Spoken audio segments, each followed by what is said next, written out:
Following their investigation, Avagon and Honey filed a $20 million lawsuit against the group they feel is responsible for the Lepenka bombing.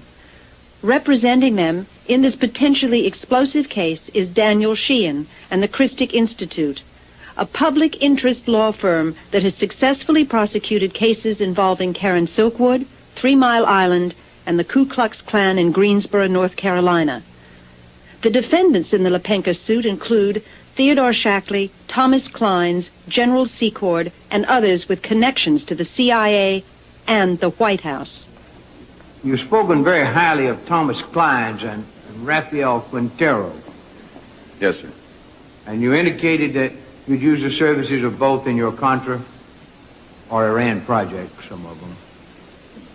Well, as you are no doubt aware, you and Thomas Clines and Rafael Quintero and others have been sued in federal court in Florida for a vast array of alleged illegal and corrupt practices beginning as far back as 1960s. Did you know about that? Of course I know about it. Well, the allegations include the organization of assassination program funded by the drug kingpin in Laos and laundering of millions of dollars skimmed from sale of military weapons to the Shah of Iran, and they've got the provision of military services to Somoza and laundering Colombian drug money. This suit, which was filed in May of last year, is the most outrageous fairy tale anybody's ever read. Nobody, including the Justice Department, credits it at all. It's being dealt with. I can only fight on so many fronts at once.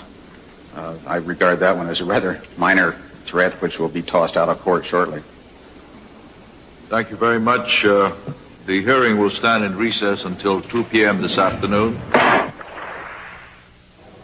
Clearly, the Reagan administration, in its policy with respect to Nicaragua, has again and again taken the position that the end justifies the means. They're perfectly happy to subvert domestic law, international law, because they have a higher goal in their own minds, and that is to fight communism. Now, if we don't support the Nicaraguan democratic resistance and ignore the communist threat that exists right now in Central America, what in your opinion you think might happen in the next 20 years in this hemisphere and maybe throughout the world? It won't take 20 years, Senator. It will take a whole lot less. The consolidation of the communist regime in Managua will result in the spread of that revolution as they themselves have advocated. You will see democracy perish in the rest of Central America. If the communists get control of Central America, which I assure you they will if we leave Nicaragua as a base for the Cubans and the Russians, then they'll be in a position to throw 50 or 80 million refugees into the United States. They can break our economy and never fire a shot. If you deeply believe that this is a communist menace that is going to march from Nicaragua up to Texas and Topeka and soon take over the United States, maybe it would justify the means. But if you look back over the history of this thing, each one of these crises has not. Look at Angola. We were told 10 years ago that if we allowed a Marxist government to take over in Angola, we'd never get another oil tanker out of the Persian Gulf, but they would disrupt the sea lanes. Well, the Marxist government did take over in Angola. We were told that if we lost Vietnam and Indochina, that the whole row of dominoes would fall. What were the results? When we lose the war, all the dominoes that were supposed to fall, instead of falling, they become, just a few years later, what the World Bank, our own institution, calls the economically strongest region in the world. Counsel, I don't believe that anyone who served in Vietnam, who saw what happened as a consequence of our efforts, when in my opinion we won all the battles and then lost the war, could ever be unaffected by that unless they were totally insensitive. I would also point out that we didn't lose the war in Vietnam. We lost the war right here in this city. Well, what North was saying there was that America's real enemies are inside this country. And that would explain why North spent so many years under Bush's auspices preparing contingency plans for rounding up large numbers of dissenters if we ever go into another war.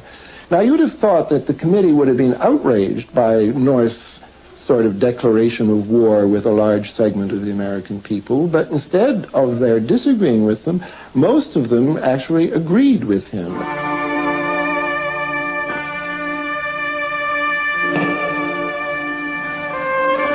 The fear of an enemy within is not new in American government.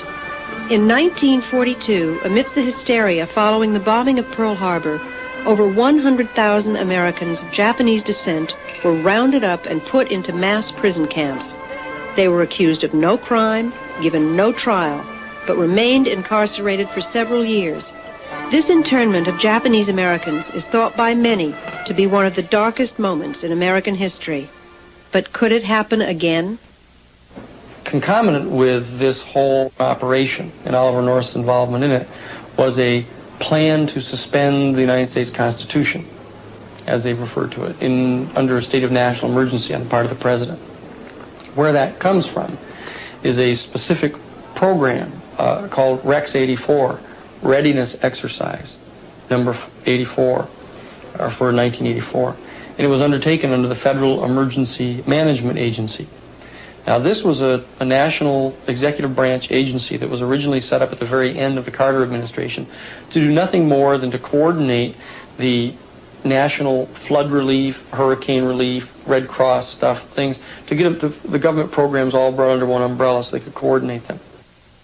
When Reagan was elected to the presidency, he installed Louis Giuffrida as head of FEMA, the Federal Emergency Management Agency. Giuffrida was an old, cold warrior from Reagan's California days whose specialty was suppression of unrest and dissent. Giuffrida, North, and George Bush began to turn FEMA into an instrument of domestic anti-terrorism. You're dealing with a group of people in the Reagan administration who equated political dissent with treason and who could not differentiate between emergency procedures, which I think everyone agrees are necessary, and suppressing political dissent. And with North and Poindexter and Casey, you had a group of people who saw Americans who disagree with them as the enemy. Colonel North, in your work at the NSC, were you not assigned at one time to work on plans for the continuity of government in the event of a major disaster? Mr. Chairman.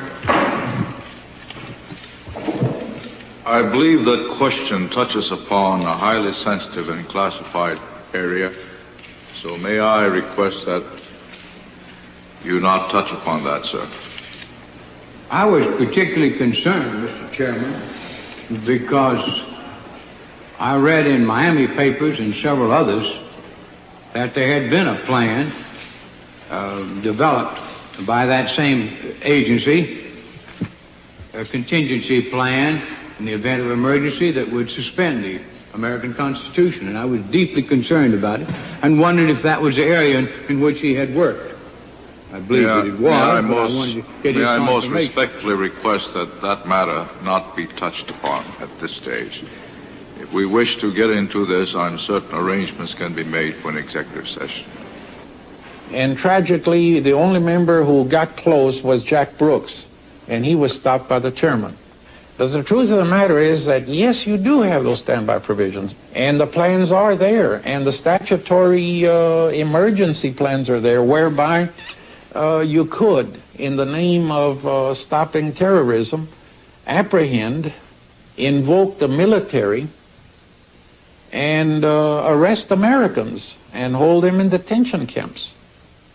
If the president ordered a direct strike into Central America, which was to be codenamed Operation Night Train, we got the documents on it, that they would set up a concomitant domestic readiness exercise or war game scenario called Rex 84, the main rationale of which was to round up 400,000 undocumented Central American aliens within a 2-week period of time and incarcerate them in 10 military detention camps.